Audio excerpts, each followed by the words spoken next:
हाँ, तो हम चालू करने जा रहे हैं समुच्चय के विभिन्न प्रकार। पहला चैप्टर में कुछ सवाल जो हो गई थे आप लोग लगाइएगा। तो समुच्चय के विभिन्न प्रकार, ये भी ध्यान देना कि आप लोग कापी या कलम लेकर बैठना। तो समुच्चय के विभिन्न प्रकार में देखते हैं। तो समुच्चय के विभिन्न प्रकार निम्न प्रकार के होते हैं। कौन कौन से होते हैं? रिक्त समुच्चय, परिमित समुच्चय, अपरिमित समुच्चय, एकल समुच्चय और समान समुच्चय। तो रिक्त समुच्चय किसे कहते हैं? तो ऐसा समुच्चय जिसमें समुच्चय के अंदर एक भी अवयव न हो, तो ऐसे समुच्चय को क्या कहते हैं? रिक्त समुच्चय कहते हैं। तो रिक्त समुच्चय में जब लिखेंगे, देखिए इसमें एक भी अवयव है नहीं न है, तो इसको क्या कहते हैं? हम रिक्त समुच्चय कहते हैं। इससे महिला कोष्ठ में अगर कोई किसी भी अवयव नहीं भरेंगे तो ये भी रिक्त समुच्चय हो गया। या तो इसे क्या किससे डिनोट कर सकते हैं? फाई से। ये भी क्या है? रिक्त समुच्चय है। और परिमित समुच्चय किसे कहते हैं? तो ऐसा समुच्चय जिसमें अवयव की संख्या क्या हो? परिमित हो, यानी कि निश्चित हो। तो ऐसे समुच्चय को क्या कहते हैं? परिमित समुच्चय। जैसे में हम लिखते हैं 1 2 3 4 5। देखिए तो इसमें अवयव की संख्या निश्चित है ना, कितना है? फिक्स है ना, 1 2 3 4 5, इससे नहीं ना अधिक है। तो यानी कि ये क्या हुआ? हमारा परिमित समुच्चय है। और अपरिमित समुच्चय किसे कहते हैं? तो अपरिमित समुच्चय में ऐसा समुच्चय जिसमें अवयव की संख्या अनंत हो या निश्चित न हो, तो ऐसे समुच्चय को क्या कहते हैं हम लोग? अपरिमित समुच्चय। यानी कि इसमें क्या हो सकता है कि 1 2 3 डॉट डॉट डॉट, इसमें फिक्स नहीं ना है कि कितना अवयव तक जाएगा, कितना होगा। तो ऐसे समुच्चय को क्या कहते हैं हम लोग? अपरिमित समुच्चय कहते हैं ना। और एकल समुच्चय किसे कहते हैं? तो इसके नाम से ही हम लोग को पता चल रहा है कि इसमें अवयव की संख्या कितना होना चाहिए? कम से कम 1 होना चाहिए। ऐसा समुच्चय जिसमें अवयव की संख्या क्या हो? 1 हो। तो ऐसे समुच्चय को क्या कहते हैं हम लोग? एकल समुच्चय कहते हैं। जैसे में 1 भर दिए, ये भी क्या हो गया? हमारा एकल समुच्चय। और क्या हो सकता है? 2 भर दिए ना, तो ये भी क्या हो गया हम लोग का? एकल समुच्चय। देखिए इसमें अवयव की संख्या कितना है? 1 ही है ना, ये भी 1 है। और भी उदाहरण हो सकते हैं, जैसे में बी भर दें, ये भी निश्चित है, 1 है ना वो, तो यानी कि ये क्या हुआ? एकल समुच्चय। 3 भर दिए, ये भी क्या हुआ? एकल समुच्चय। यदि समुच्चय के अंदर हम लोग 5 भर देते हैं तो ये भी क्या हुआ? एकल समुच्चय। 0 भर देंगे तो ये भी क्या हुआ? हमारा एकल समुच्चय ना। और तो समान समुच्चय किसे कहते हैं? ऐसा अगर हम मान लें कि a बराबर कोई अवयव है ना, समुच्चय 1 2 3 4 5 हो गया, और b भी बराबर कितना हो गया? 1 3 2 4 5। इसमें देखिए तो अवयव की संख्या आपस में मिल रही है, प्रत्येक अवयव मिल रहे हैं ना। तो ऐसे समुच्चय क्या कहते हैं हम लोग? समान समुच्चय। यानी कि a बराबर क्या हो जाएगा? b। क्या हो जाएगा? a बराबर b। हाँ, तो समझ में आया ना? आप लोग उतार लीजिएगा, जैसे जैसे बोले हैं वही होगा। तो हम लोग प्रश्नावली 1 का b स्टार्ट कर रहे हैं। तो इनमें से कौन सा समुच्चय परिमित और अपरिमित है? तो हम लोग को छांटना है।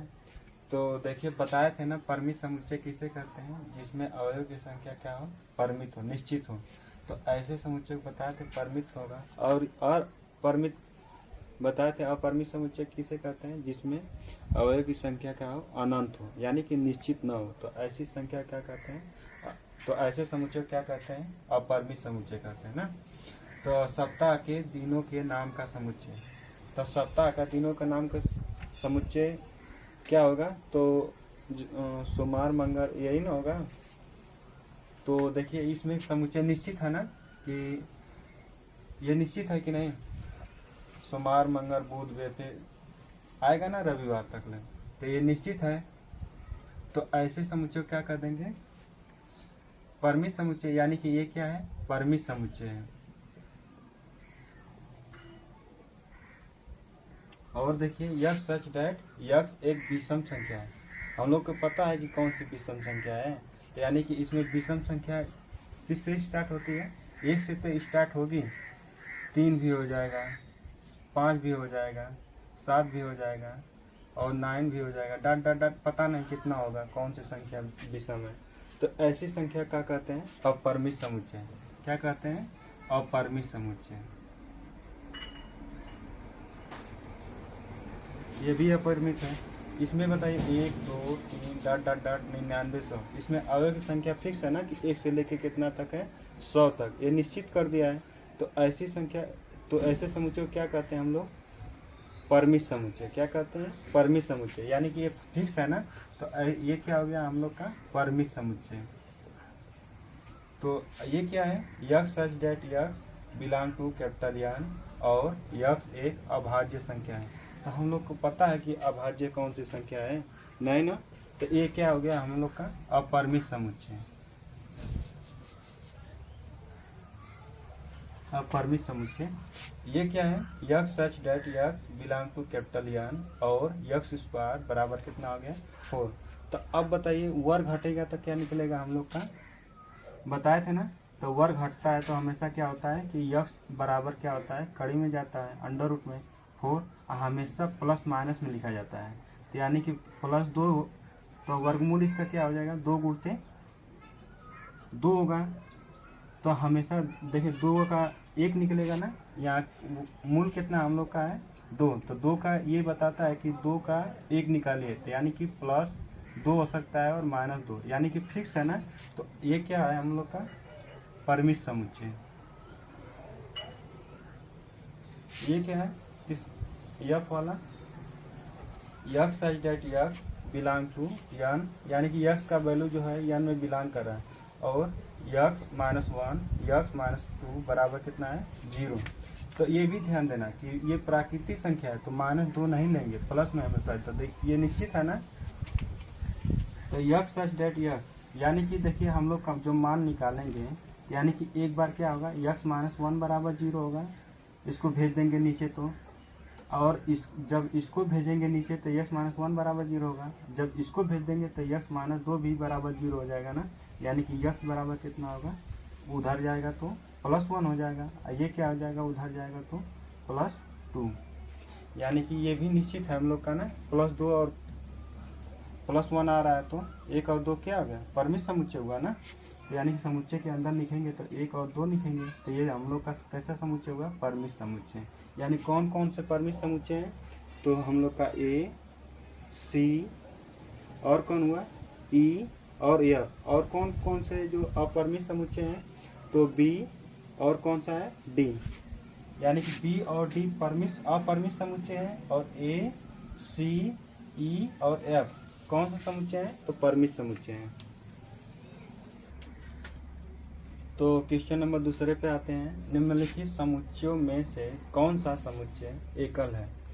तो एकल समुच्चय बताए थे ऐसा समुच्चय जिसमें अवयव की संख्या क्या हो, 1 हो, तो ऐसे समुच्चयों को क्या कहते हैं हम लोग, एकल समुच्चय कहते हैं। तो बताइए, ये तो समुच्चय का चिन्ह है, इसमें कितना अवयव है, 1 है ना, तो एक कौन सा समुच्चय है, तो एकल समुच्चय है। इसमें बताइए यक्स सच दैट यक्स एक सम अभाज्य संख्या है। तो सम अभाज्य संख्या में ऐसी कौन सी संख्या है जो मतलब सम भी है और वो अभाज्य संख्या भी है।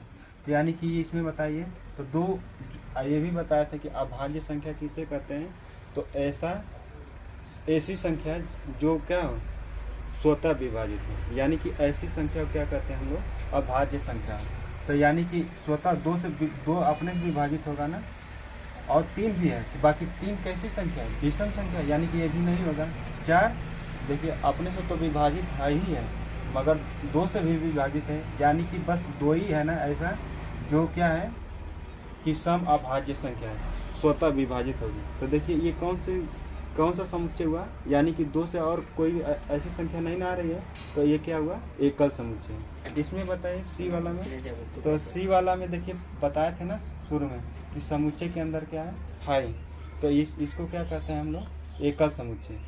इसमें बताइए 9 से छोटा, 7 से क्या है बड़ा, यानी कि 7 से बड़ा कौन सी, 7 से बड़ा और 9 से छोटा आना चाहिए, तो कौन सी संख्या है जो, तो यानी कि 8 आएगा। तो ऐसी देखिए 8 अकेले है ना, तो यानी कि ऐसी संख्या क्या कहलाएगी, ऐसा समुच्चय। तो ये कौन सा समुच्चय हुआ, यानी कि ये एकल समुच्चय हुआ। कौन सा समुच्चय हुआ, एकल समुच्चय हुआ। इसमें देखिए 3 और 2 संख्याएं गई ना, तो बताए थे ना कि अगर कम से कम बस एक ही रहना चाहिए, बाकी ये 2 आ गया ना, तो यानी कि ये एकल संख्या नहीं है, एकल समुच्चय नहीं है, यानी कि कम बताए थे ना कि एक अवयव आना चाहिए। तो इसमें 2 संख्या आ गई, तो यानी कि 2 अवयव आ गया ना, तो ये एकल समुच्चय नहीं है। इसमें क्या होगा, x such that x square बराबर कितना है 16। ये भी एकल समुच्चय नहीं है, क्योंकि यक्स स्क्वायर जब वर्ग घटता है तो क्या निकलेगा, कड़ी में चला जाएगा, 16 हो जाएगा। अब बताए थे प्लस माइनस हमेशा लिखते हैं, तो इसमें खंड करेंगे तो कितना होगा, 4 गुणते 4, 4 चौका 16, यानी कि एक 4 आ जाएगा बाहर ना, यानी कि प्लस माइनस 4। यानी कि इसको क्या लिख सकते हैं, प्लस 4 भी लिख सकते हैं, और क्या लिख सकते हैं, -4। जब समुच्चय के अंदर लिखेंगे तो +4 और क्या लिखेंगे, -4।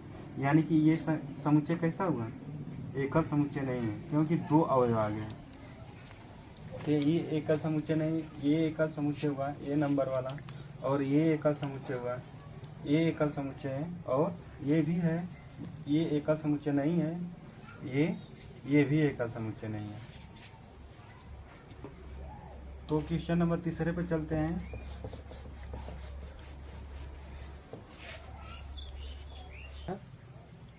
तो क्वेश्चन नंबर 3 में कहा था कि परिमित और अपरिमित छाटिए, तो आप लोग छाटिएगा। तो क्वेश्चन नंबर हम 4 लगाते हैं। तो निम्नलिखित में से रिक्त समुच्चय को बताएं। तो इसमें कहा है पहला नंबर ए में कि x such that x square बराबर 25। यक्स सम संख्या है, तो लगाएं, देखते हैं। तो यक्स स्क्वायर बराबर कितना दिया है, 25। तो वर्ग घटेगा तो क्या बताए थे, वर्गमूल निकलेगा, यानी कि इसमें 25 चला जाएगा। तो यक्स बराबर कितना होगा, प्लस माइनस 5 होगा ना, यानी कि एक यक्स का मान कितना होगा, +5, एगो -5 होगा। या ये सम संख्या है नहीं ना है, तो यानी कि ये क्या है, हम लोग का रिक्त समुच्चय है। सम संख्या आती तो हम लोग कहते हैं कि रिक्त समुच्चय नहीं है। तो इसमें यानी कि विषम संख्या है ये, तो यानी कि ये रिक्त समुच्चय मतलब कि नहीं है, सम संख्या बताना था ना। तो क्वेश्चन नंबर बी में क्या है, x such that x square बराबर कितना है, 16। और कहा यक्स विषम संख्या है, तो देखिए, तो यक्स स्क्वायर बराबर कितना है, 16। तो यक्स बराबर कितना होगा, वर्गमूल निकालेंगे तो +-4 होगा ना, यानी कि विषम कहाँ है, बाकी इसमें क्या आ रहा है, सम संख्या, यानी कि ये भी रिक्त समुच्चय है। इसमें क्या है, बताया था ना समुच्चय नंबर कि अगर 0 भर देंगे समुच्चय के अंदर तो ये क्या होगा, रिक्त समुच्चय हो जाएगा, नहीं एकल समुच्चय होगा। ये क्या है, हम लोग को क्या बताना है, रिक्त समुच्चय। जबकि इसमें 0 आ गया है, तो यानी कि ये एकल समुच्चय हुआ ना, रिक्त समुच्चय नहीं है। यानी कि अब देखिए क्वेश्चन नंबर डी में यक्स +7 बराबर कितना है, 7। तो यक्स बराबर कितना, उधर जाएगा तो -7 हो जाएगा, कट के कितना आ जाएगा, 0। यानी कि ये समुच्चय के अंदर क्या आ जाएगा, 0। तो यानी कि ये कौन सा समुच्चय हुआ, एकल समुच्चय हुआ ना। और जबकि हम लोग को छाटना क्या है, रिक्त समुच्चय, यानी कि ये भी रिक्त समुच्चय नहीं है। और बताए थे क्वेश्चन नंबर ई बता कर आए कि समुच्चय के अंदर यदि फाई है, तो हम बताए थे कि अगर फाई एक मतलब कि समुच्चय के अंदर नहीं है तो ये क्या होगा, रिक्त समुच्चय। अगर समुच्चय के अंदर आ जाएगा तो इसको क्या कहेंगे हम लोग, एकल समुच्चय, यानी कि ये भी रिक्त समुच्चय नहीं है। कौन कौन से रिक्त समुच्चय हैं, ए और बी, और सब क्या है, एकल समुच्चय है।